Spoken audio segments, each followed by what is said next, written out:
Hi, everyone. My name is Campbell Stewart. I'm the school social worker here at Beaverton High School.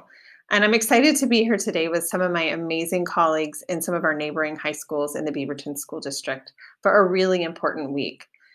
Many of you may think that you can only talk to a mental health professional about feelings of suicide or depression. But today is about a partnership with all of the teachers in your building and helping you to understand that, while yes, you can talk to your school social worker or your school counselor or school psychologist, but we also want you to know that there's lots of caring and trusted adults in the building that are okay having conversations with you about suicide and helping you to get to the help you need. So I'm going to pass it off to my colleagues to introduce themselves, and we'll take it from there.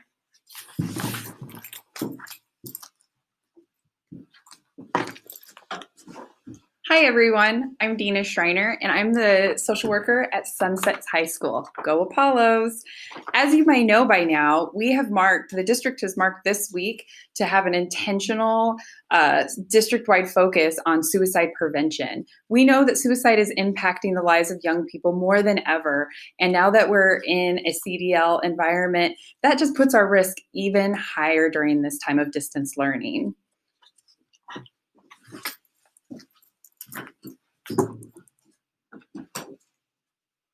Hi, everyone. I'm Amy Wertz. I'm the new social worker at Mountainside. Go Mavs!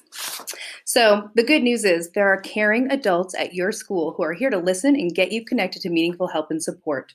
Today, we're partnering with your teachers to provide information and have honest discussions about some of the misinformation out there around mental disorders and suicide.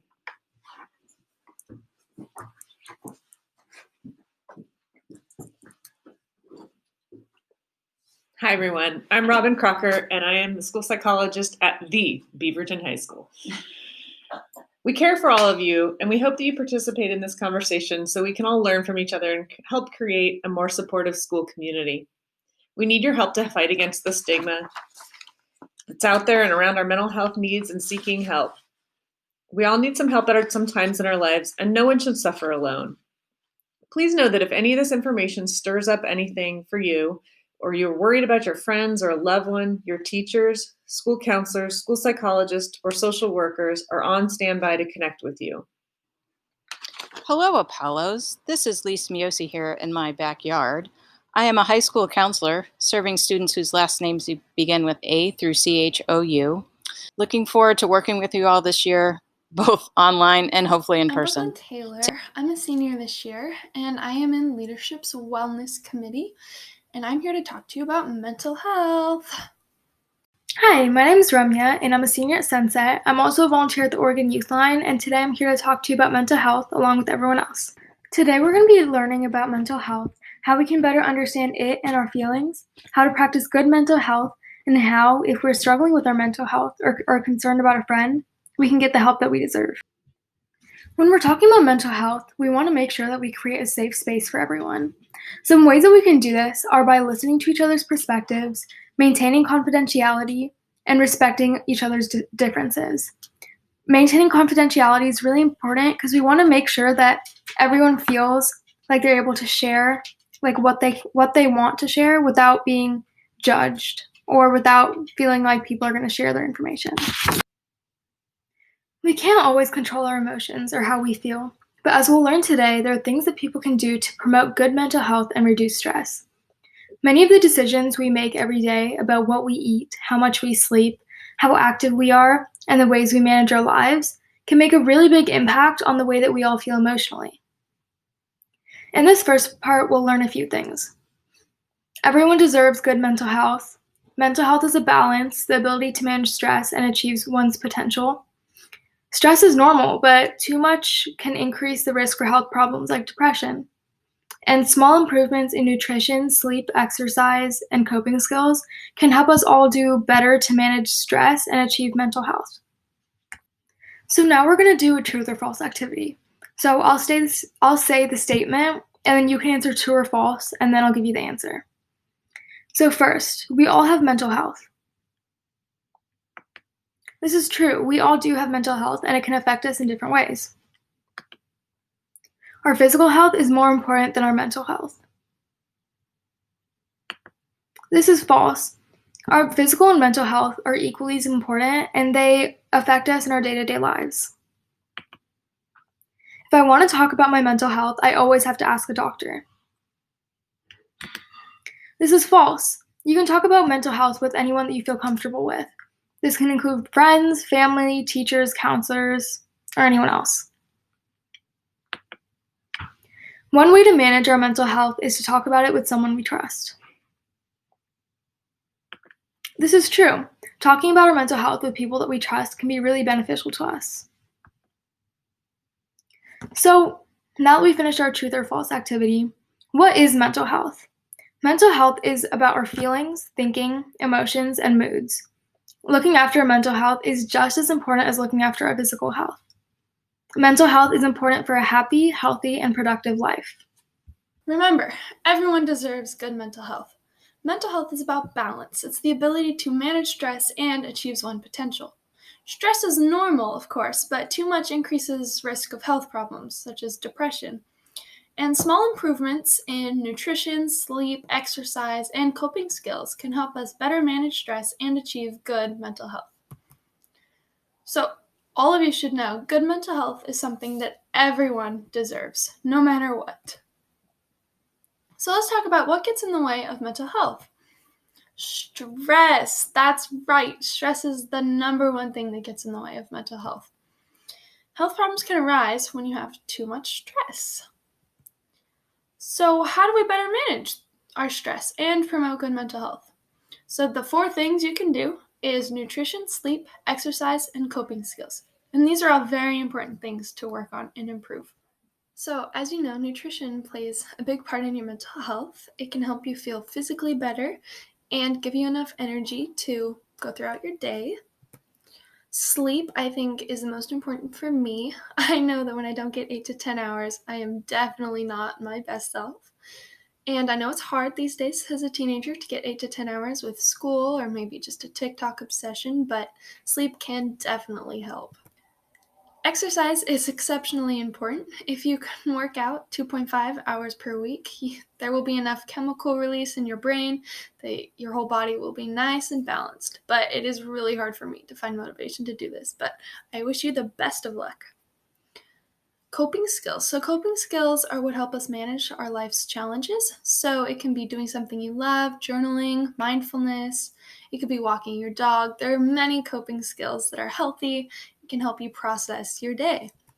But of course, there are also negative coping skills. So avoid harmful substances and reckless behaviors. Be sure to talk to a trusted adult if you feel like your coping skills might be potentially negative or self-detrimental. We wouldn't want that to happen to anybody. So here's a 60-second mindfulness activity. So first you close your eyes, you get comfortable, and then inhale 1, exhale 2. So just taking 5 nice deep breaths, counting all the way up to 10. And then you let go of all the tension in your shoulders and arms, hand, legs, feet. Sometimes for me, just shaking it out really helps. And then you inhale again, 1, exhale 2, inhale 3, exhale 4, and just taking nice, good, deep breaths. And after that, you can open your eyes again and ask, how do I feel? And you can keep repeating until you feel completely at rest and mindful and in your best headspace. Now we're going to move into part 2, and now we're going to begin the conversation about understanding our feelings, learning the difference between everyday feelings and overwhelming feelings, and learning about teen depression. This information may help you identify depression in yourself or in your peers. Depression is a real illness that is both common and serious. It is not something you can just snap out of, and it's certainly not your fault. Like other illnesses, depression requires professional treatment, and most importantly, you can get better and go on to live a happy, healthy, productive life. In this part, we're going to learn the difference between everyday feelings and overwhelming feelings, positive coping strategies, and that depression is common and a serious mood disorder, and that it is treatable.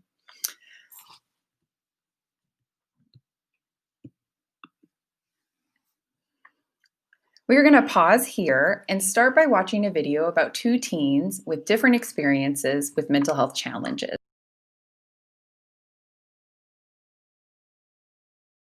Now that we've watched the video, let's go into a discussion about how the feelings that Sasha and Andre are experiencing are different. You may have noticed that one was feeling everyday feelings. Those come and go and are a normal reaction to what is happening in our lives. They're always changing and they don't usually hang around too long. And the other was feeling overwhelming feelings. Those hang around for a long time. They change the way we feel, change the way we behave, and they stop us and prevent us from doing things we want to do in life. You have heard people call them a mental health problem, a mental health illness, or a mental disorder. Now let's take a moment and talk about everyday feelings versus overwhelming feelings. Pause the video here and start brainstorming what's the difference, how are they similar, and how are they opposed? Now that you guys brainstormed a list of examples of everyday feelings and overwhelming feelings, let's talk about them. Everyday feelings might include happiness, joy, or disappointment. And examples of overwhelming feelings might be loss, grief, or despair. It is important to note that in mental health, any feelings can be overwhelming feelings if there's an underlying mental health condition.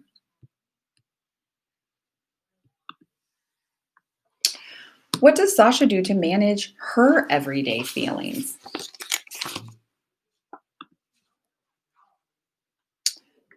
Good mental health practices, some me time. Can you think of others?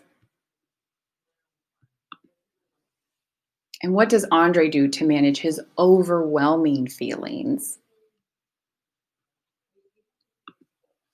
Coping mechanisms, talking to a friend or an adult, and he talks to a therapist.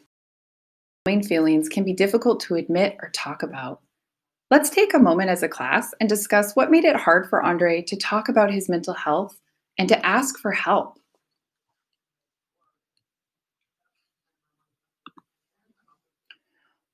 One of the biggest barriers is stigma. Stigma is a mark of shame associated with a particular circumstance, quality, or person. So what condition do you think it was that Andre was suffering from?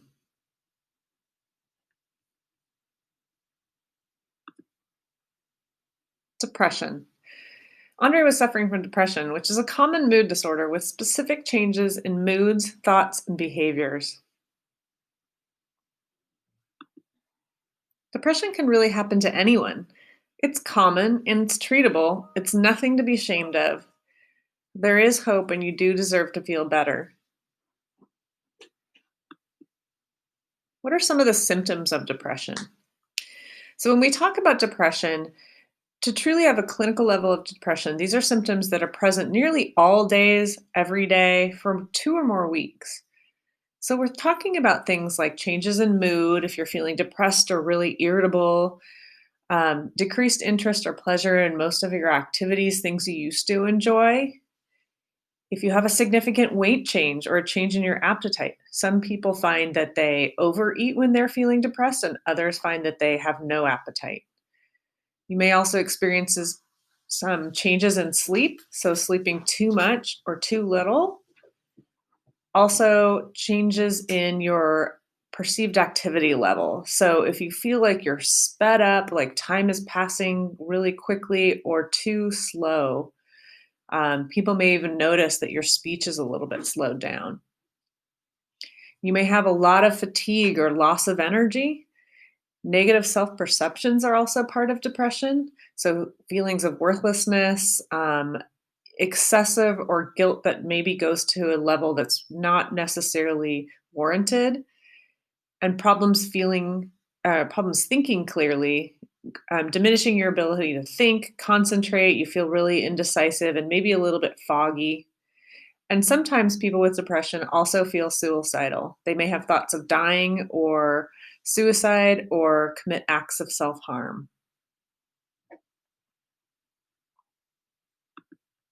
You may also experience some behavior changes that go along with your symptoms of depression. So if you are suffering from depressions, you may have problems getting to school, your grades may drop, you may actually feel it in your body and have some aches and pains that are physical. You may have changes with your friends. Some people suffering from depression may run away from home, engage in reckless behavior, things that are unsafe for them. They may have a lack of attention to their appearance or hygiene, just not really caring what you look like anymore. Some people suffering depression have bursts of aggression, and others turn to using drugs or alcohol to help them cope. Depression really hurts. So when we look at Andre's life, let's think about the ways depression affected his life. It definitely was affecting his academic life and his social life. He was withdrawing. He didn't feel like connected with his family, so it was impacting his family life. His physical activities were not as pleasing to him, and he wasn't really engaging in them in the same way he might have previously. And just his general overall everyday behavior was shifted. Can you think of any other areas that were impacted by Andre's depression? Part 3, helping yourself or a friend. If you are concerned about yourself or a friend, talk to a trusted adult, someone who is reliable and dependable. Who are they? Identify prospective trusted adults at your home, your community, and your school. Sometimes people feel ashamed to ask for help. How do you ask for help? Tell a trusted adult how you feel, what you've tried, what they can do to help you. Sometimes people feel ashamed to ask for help. How do you help a friend? Tell them, I've noticed changes in you. I care for you. How can I help you? Be a good friend by listening, showing you care, and helping them find help. Where can I learn more? What other valid and reliable people, resources, or information can you access to learn more about mental health and depression? If you or a friend need immediate support, talk to an adult or dial 911. The National Suicide Prevention Lifeline is 1-800-273-TALK. The crisis text line is text LISTEN to 741-741. You can always reach out to your high school counselors, our social worker, or our school psychologists. Depression can happen to anyone. It's common and treatable. It's nothing to be ashamed of. There is hope. You deserve to feel better. Please complete a short survey. For more information, visit us online at ericaslighthouse.org.